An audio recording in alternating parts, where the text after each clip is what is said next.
Your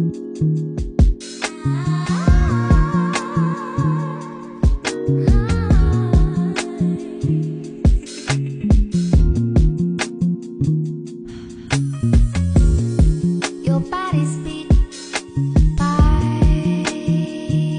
the window seat. Little eyes look high up in the blues and stars. I wanna surrender to those cosmic skies, whispering spells about what it means to be wise. There's glittering points and shooting comets, milky bands that speak golden sonnets, intergalactic Janet, Janet from another planet.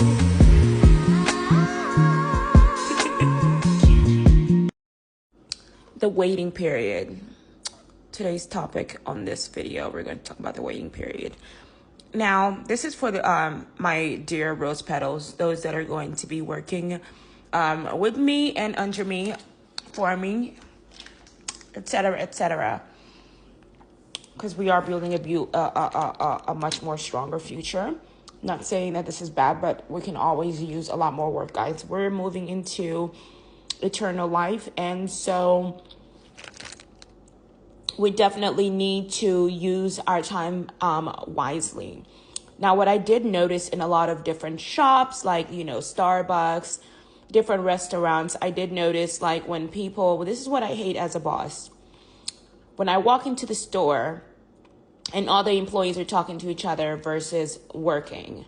Now, there are times where there is no customer, and during those times, as the boss, I know that there's plenty of work to do, but I know that once the work is done, you can chat, you can talk with each other. But if there is no work that is done, if you're not looking to see, look to see and make sure that there is nothing that needs to be done that is just sitting there waiting before you start talking to your friends.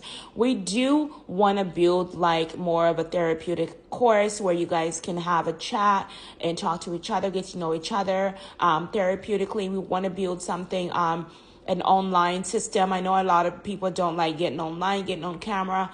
I do want to hire people. We do want to hire people that are comfortable with being in front of the camera, because it's just so important for people to get to know you personally, to get a better feeling, and just knowing the people that are serving you is really important. And it's not the most important if you're a customer, but if you want to be a great seller, getting to know people is so important. When I used to work for Armani Exchange, I introduced myself so well with people. I was super impressed.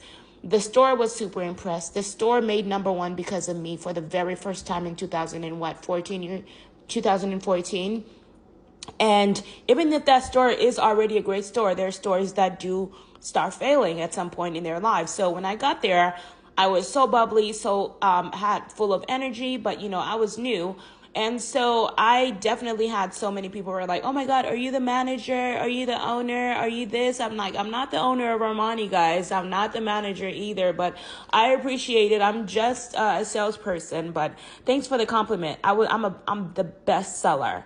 Okay, I won't say the best seller, but I'm a damn great seller, the best seller. There is a greater seller and it's no competition whatsoever. But one thing I do want you guys to know is that I sell myself well. And I'm not saying I'm about to sell myself, but I'm talking about when it comes to really like communication, when it comes to getting to know people, making people feel comfortable. People are going to feel comfortable around you when you have a cozy feeling, when you feel comfortable around yourself, when you feel cozy around yourself, when you make yourself feel cozy. But when the one thing about energy is that when you feel unhappy, uncomfortable with yourself, people are going to get that vibe from you, and they're going to feel less excited to meet you, less excited to be around you.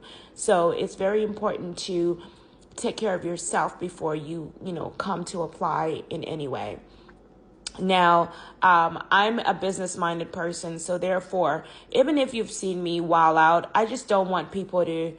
I try to show people that even if I do have a punctual mind and I'm very focused, and when I'm focused. And I believe that the only reason why I wasn't focused is because of the things that I have been through.